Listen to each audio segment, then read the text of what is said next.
I got a fun idea. Let's talk about everything wrong with Kyrie Irving's handles. Hey, Coach Jesse Mitchell with Get Handles Basketball. Before you start blasting the hate comments down below, stay tuned, watch the entire video. I don't think this video is gonna be quite what you expect. I'm actually a big Kyrie fan. I've got a bunch of videos about him on my channel. Before we get into it though, make sure you click that like button, click that subscribe button to catch the newest videos. And if you have any other questions as far as ways to improve your game and things you should and shouldn't do, make sure you check out my channel. I got a bunch of videos that covers pretty much anything you wanna improve on. But if I don't have a video, leave me a comment and let me know. The first thing is something Kyrie does a ton that coaches are always telling their players they should never do. Guess what it is? Dribbling the basketball too high. Now, for all these different things that Kyrie does wrong, I'm gonna show you ways that you can use them to your advantage, things you wanna be careful about, things you wanna look out for, and when you don't wanna do them.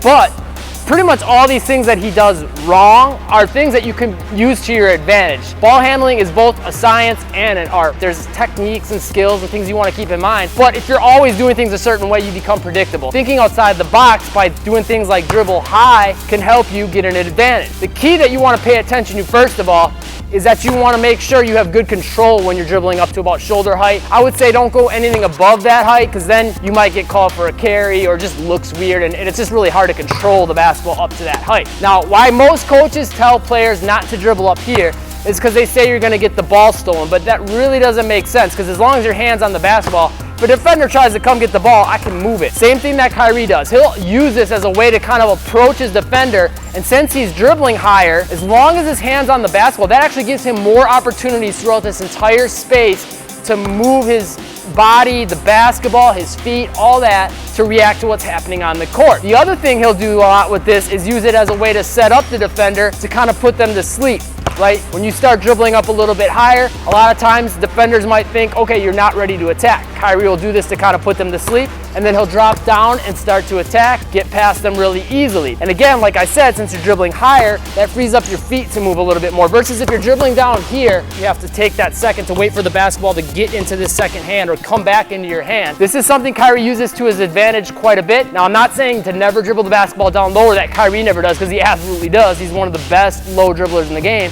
But bringing higher dribbles into the mix can make you more unpredictable and give you a lot more options on the court. Now, you want to be careful with this, right? Again, you want to make sure you're developing that handle up at this height. You want to make sure you're using it in the right game situations, that you're not just always dribbling up high when maybe there's a bunch of defenders around and you got to play in a lower space, especially those bigger guys. Dribbling low, more often than not, it's going to be a better option for you.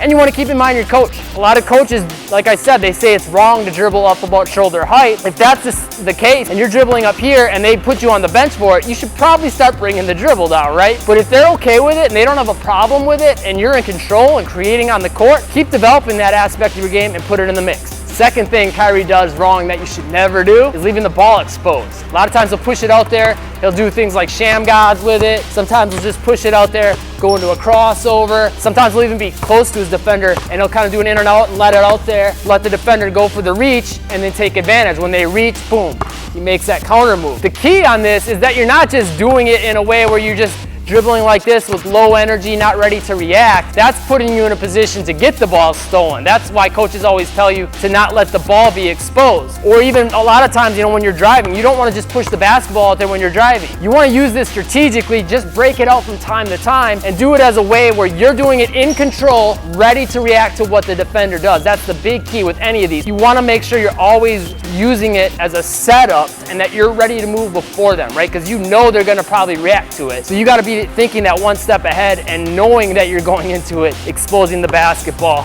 not that you're just always dribbling that way. So key difference there. You're exposing it in select little areas in situations where you know you can take advantage of a defender going to reach for the basketball. Those defenders that are a little too aggressive trying to go for the ball and you're a little bit quicker than them, or those bigger defenders, right, where you know that they can't keep up with your speed. Those are some of the main situations you'll probably want to use it. There was actually like a sports science breakdown where they showed this about Kyrie, that he does expose the ball a fair amount, and the reason it works well is because it takes a defender a millisecond or two to react to seeing the ball exposed, but he knows that, right? He's a step ahead because he's the one exposing the basketball. So when they react, it's that split second too late. By the time they mentally realize that and start to move, he's already going the other way. Again, with this, you want to keep in mind your coach though. If your coach has a problem with you doing this ever, don't do it. But if your coach is okay with it and you're not overusing it, you just use it from time to time in certain situations where you know you can get it off and get an advantage on your defender, then absolutely break it out. This third thing is something I tell my players not to do for the most part, but there's certain instances you'll want to do it. And this kind of ties in from time to time into the first thing.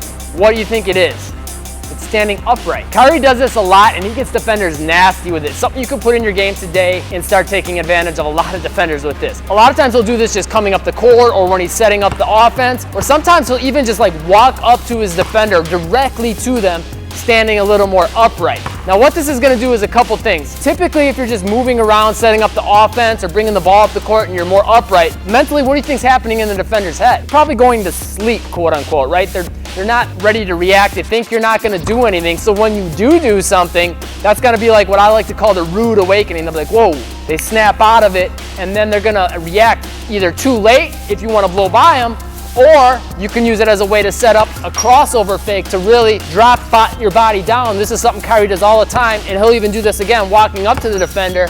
He'll drop his body down, sell this fake. They take off flying this way and he'll hit them up with a crossover. Gets them to go flying, breaks ankles, all kinds of stuff by doing that. But the other instance you might want to use coming a little more upright with your body is shot fake hesitations. Typically when players shoot, they don't shoot from down here. They usually just have a little bit of a bend in their hips and their chest. So coming a little more upright for your shot fake hesitations is a great way to get defenders. And you can even do this mixing things up. You can be more down attacking and then coming a little more upright just as a regular hesitation. You don't necessarily need to put the shot fake in there. Another way to throw your timing off, get the defender to go flying, get them jumping all around. Simple thing though that you can put in your game, start breaking more ankles. This one, I would say your coach probably won't have a problem with this at all. The only thing you want to keep in mind is you don't want to do this all the time, right? You don't want to always be playing like this because then you're not ready to move. You're not in a position to react, to lean your hips and your chest into your fakes, right? To explode quickly and change directions. This is, again, one of those things you just throw in the mix from time to time to bring more of that art into the science of ball handling. Okay, this next thing is something I kind of agree with a lot of people and I kind of disagree. And it's something that Kyrie does a lot that drives some people nuts, and it's dribbling too much, doing too many dribbles. And a lot of people say, okay, you know, why does he have to take 3,000 dribbles to get a shot off? Some people don't like that about him. Sometimes I think he does go a little bit overboard with trying to, you know, go one-on-one with his defender, not seeing the court. He's been doing a little bit better job since he's got on the Celtics. Typically, when I watch him, what I see that a lot of people don't notice is he's not just like sitting in one spot dribbling a million times. From time to time, he will do this and the crowd goes wild and all that. But most of the time when you watch him, if he's doing a bunch of dribbles, he's moving somewhere on the court. And that's the big key with it, is that you're not just dribbling stationary and hitting them up with 3,000 moves. You want to be doing them with the intention to actually fake your defender out, or to try to get an angle to get past them, or to create space for that shot. And one thing you can really pay attention to is, what are your feet doing? I usually watch more about what's going on with his feet. Yeah, it's fun to watch the moves, the behind the backs and all that, and that helps protect the basketball and adds a little flair. But doing it between the legs like this versus doing it between the legs like that, those are two different things. Usually when Kyrie's doing something, he's either going to put at least a jab step in there or shuffling his feet a little bit, running down the court, right, before he goes into his moves. So that creates more separation. It actually gets him to another spot on the court where he has an opportunity to pass, shoot, drive, whatever the case may be. So that's the big thing to pay attention to. You don't want to just, again, sit in one spot and do a million dribble moves and going back and forth with everything you've got in your arsenal, right? You want to make sure you're adding some movement in and you're actually trying to create something off of it. And again, if you start getting into that mode though, where you're just dribbling and trying to go one-on-one with your defender, what's going to happen is the entire defense knows you're trying to beat your guy and they're going to collapse. So you want to make sure you're keeping that in mind.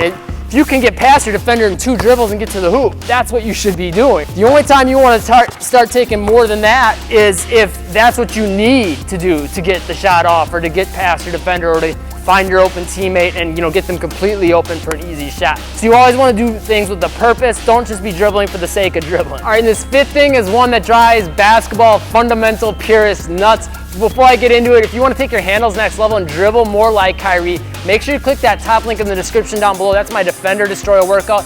That'll help you work on some of these elements we've been talking about, actually a lot of the elements we've been talking about in this video.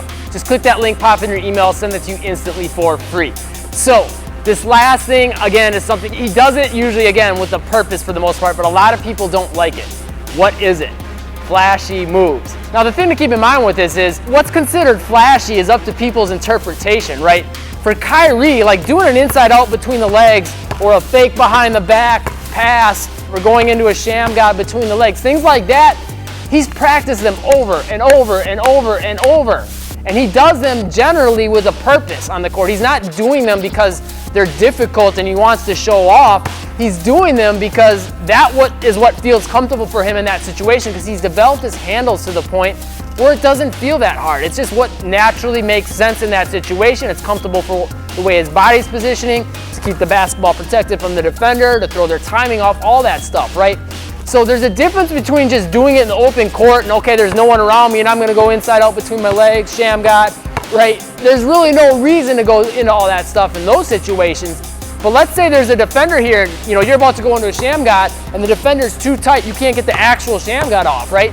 Doing it between your legs in that situation makes sense, because now the ball's back here, I got protection with my leg. You have to understand that there's a purpose to the way he's doing most of this stuff. He's not just doing it for the sake of it. So the other thing to keep in mind with this is, what's considered flashy now, probably in 10 years, won't be considered flashy. There was a time when just going between your legs was considered showing off. When Michael Jordan started doing it when he came into the NBA, and he would do it regularly, people were like, he's just showing off. Now it's like expected for every single player to have a good between the legs, a good behind the back, a good spin move. Coming back to you, how can you use this?